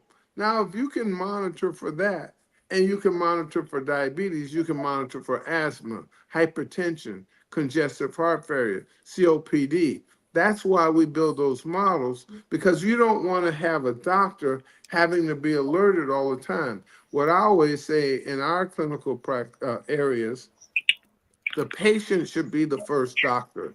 They should be informed of their disease and they should know how to treat it. And food should be the first medicine, meaning if we eat right and if we live right, we should be able to treat anything. In our system with AI, we have probably 14 to 16 different types of diabetes. More than 50% of them can be cured with just diet. It is. Yeah, that is very, very interesting information that we should all be aware of. But the problem with Black women, minority women, they're uneducated about alternative natural remedies. For example, yoga. A lot of your Black community is Christian and they don't believe in yoga. So they won't know about deep breathing, for instance. When I started practicing yoga, that was the most important part of the class, was learning how to breathe deeply. Now you're in a situation like I was with a man who was riding in my car and he said, I feel like I'm having a heart attack. I'm having a heart attack. I said, start breathing. I'm like, we're in the middle, we're near Gainesville. And I'm like, where's the hospital? I don't know where hospital is. I'm driving, where we got to find out. And I said, just keep breathing. So I'm coaching him, just keep breathing, deep breathing. Within 10 minutes, the pain stopped and it turned out it was just indigestion. So that little bit of knowledge is absent from the Black community, has been absent.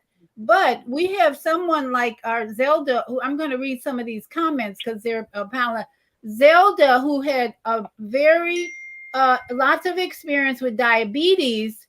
She leads our Monday morning mindfulness practice on the Female Solution with deep breathing.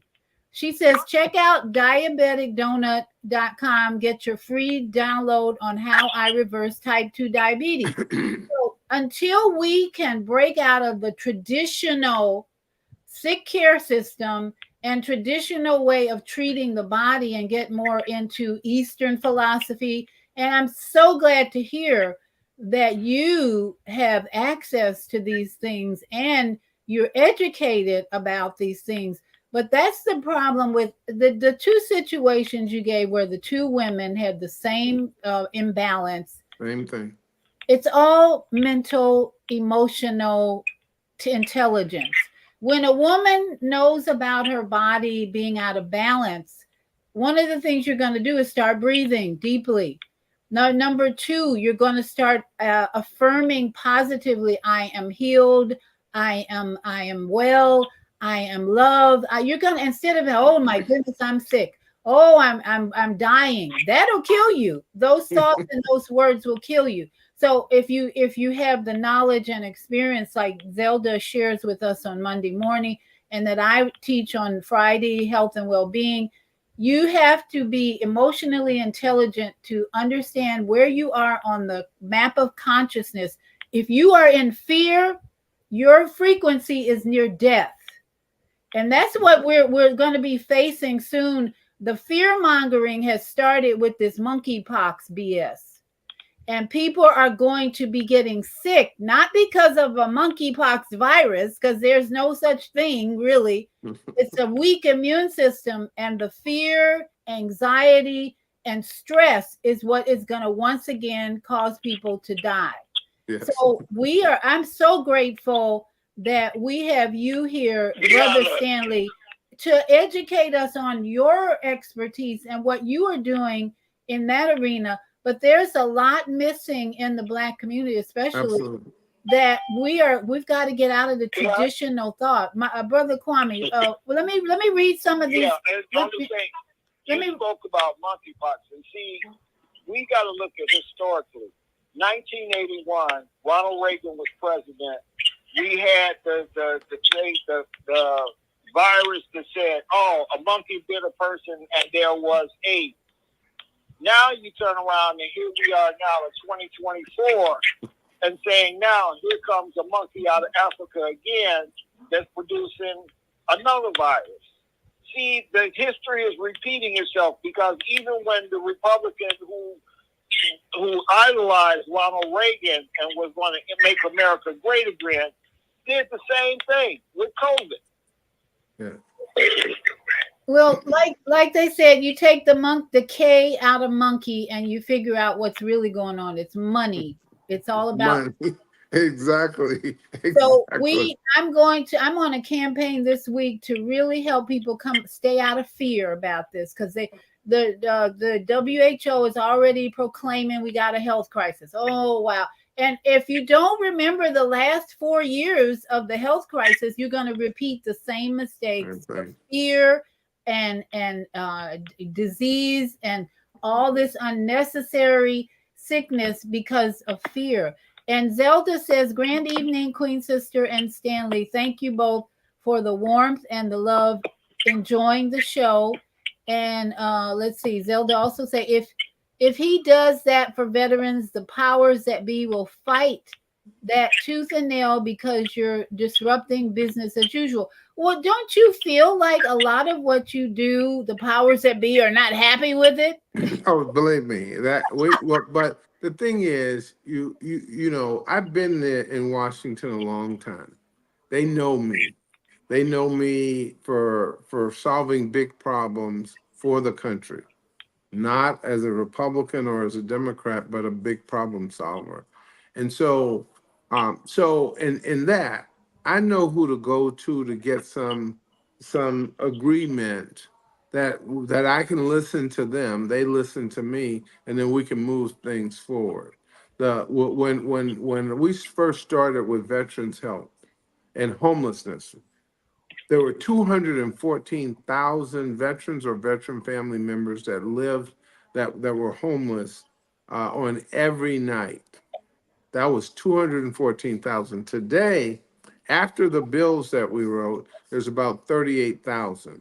Oh, VA couldn't handle 214,000, but we have systems now in place that can actually handle 38,000. And we're going to get 38,000 down to maybe 3,000, and then we'll eventually get it down to none.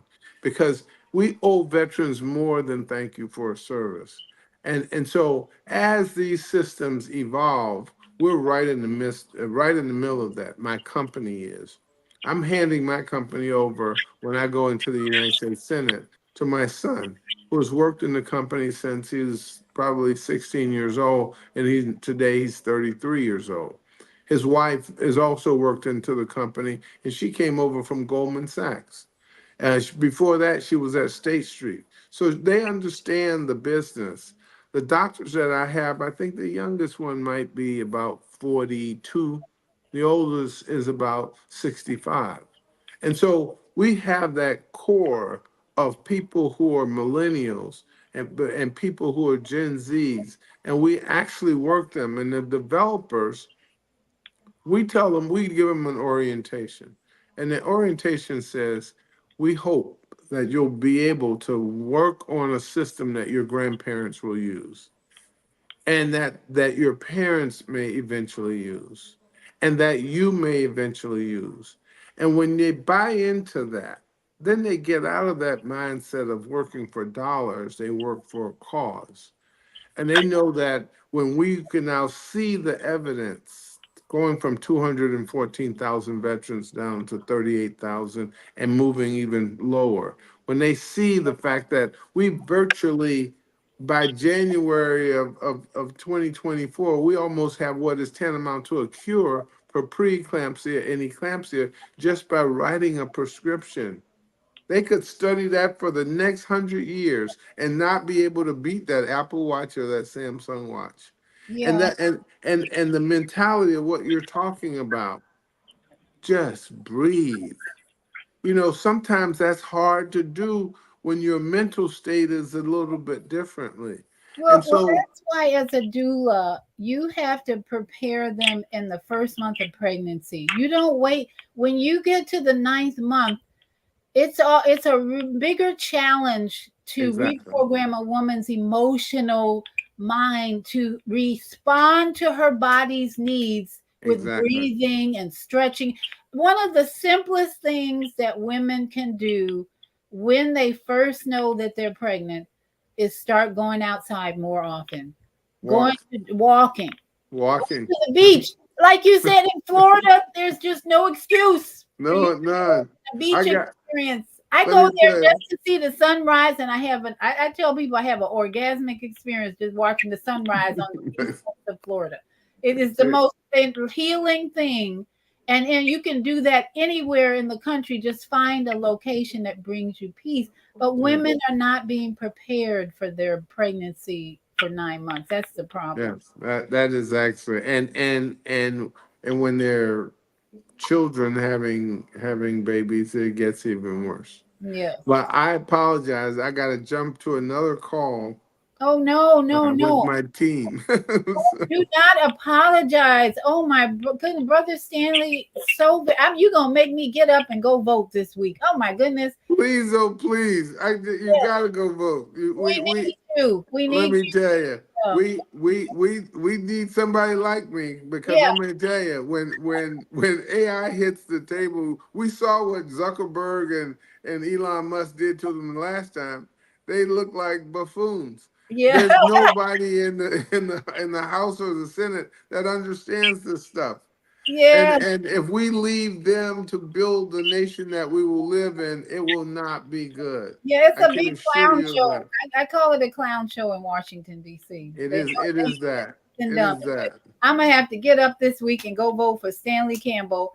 And anybody in Florida, you need to go out and vote for Stanley Campbell. We need you, your mind, and your experience in our government because And it. that's this Tuesday. That this Tuesday. Please get out to vote. Yeah, Please go by our website. If you can drop a few pennies, we appreciate that as well. But it is so critically important that we vote I because when I send this person that the Democratic Party is virtually hand selected a year before the race even started. um, she could be the nicest person in the world, but she doesn't have any life experience, and I do, and the experiences that I have are very, very important for where the world is today. Yeah. Yeah. Uh, I haven't met a candidate like you to inspire me to go vote, but you have done the job. Thank you very All much. right, well, thank you, and go StanleyForFlorida.com, and thank you so much. I really appreciate the call. We love you and we are praying for you all the way to Washington or wherever you have to go because you got to be in Florida too. That's for Oh, sure. I believe me, I will be in Florida, Yeah. but we got to vote on Thank you, Tuesday. Brother Stanley. Thank you so much. And thanks for teaching me about the National 2050 rail plan. Because I'm going to tell you, we're going to get that rail plan built. I guarantee you. Together. Thank Yeah. Oh, you. together. Thank you, Dr. Stanley. Dr. Stanley. Thank, You are thank, officially Dr. Stanley. believe me, I'll take it for tonight. How's that? All right. Thank you. Thank you, and have a good evening. Keep going and get some sleep, some rest. Absolutely. Absolutely. Thank you all. All right, All right. keep breathing all the way through. My wife has been telling me that all day. All day. You got a queen there. Then, She is that. So all right. thank you Talk all. to your family and your wife and all. We'll see you soon. We got to do this again sometime. All right. And let's get that vet some help on his COPD. Yeah, for sure. We work with Kwame's our brother, and we work with him all the time. All So right. thank us. And I'm going Oh, to just read some comments here before we go, but I know you have to leave. But I'm going to read some comments here. Craig, who is in, let's see, Zelda. Thank you, Mr. Problem Solver. God bless your ministry. That's Zelda. And then we've got Craig Van. He's wow, wow, wow. He's watching from North Dakota. Hey, Sister V. Yes. Hey, Craig. How are you? And Zelda says, great show. Tomorrow, Zelda has a show tomorrow morning at 8. Let's see, where did I see that? The Cheat Retreat. The Cheat Retreat on Monday Morning Mindfulness, 7 to 9 a.m. on YouTube Higher Learning Show. So everybody tune in where you can get some breathing exercises and some peace and tranquility sessions with Zelda. Okay, so we're gonna say goodnight. Let me see. I'm gonna play my female solution program. We're going to promote our program, and we are, even though we are playing recordings, we still have all these beautiful ladies working in the background to improve the female solution. The Female Solution Global Radio TV show invites you to an invigorating, empowering, interactive conversation with our team of hosts Monday through Friday, 7 a.m. to 9 a.m. Central Time. Start your week with Monday Morning Mindfulness with Zelda Speaks. Tuesdays, Gathering of the Griots with Asada. Wednesdays, Repairing Family Relationships with Naima and co-host Kareem Hamid. Thursdays, Veggie Brunch Live with Angela. Fridays, Health and Well-Being with Beata. Saturdays, tune in 12 noon to 2 p.m. Central Time. First Saturday, Global Talks with Zana.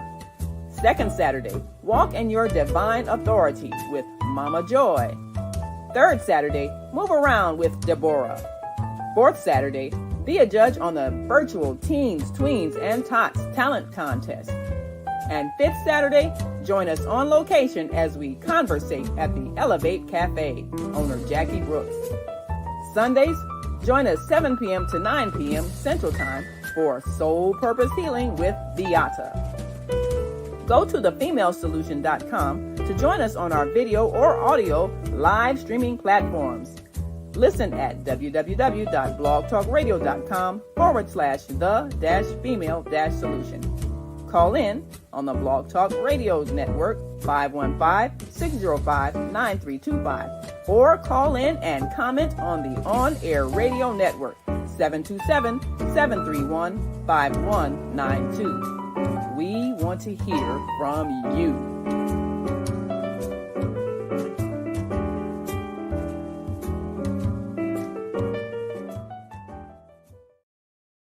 And we are so grateful for all of you. We did indeed hear from a lot of you, and I'm so grateful because he is just the man to educate us. And as Craig said, this was good. Please have him back again so I can learn. Absolutely. I had to talk to so many people to get this man on this show today that I'm grateful that I now have a connection with all these people. As he said, his children are working with him. He's got 3 or 4 women working with him, but I'm going to have to get out and vote this week for this guy. So all of you, please have a great week. I'm going to say namaste and shalom and sat nam to all my yogi friends. And we're going to say good night and have a great weekend or a great week. Come back tomorrow with Monday Morning Mindfulness.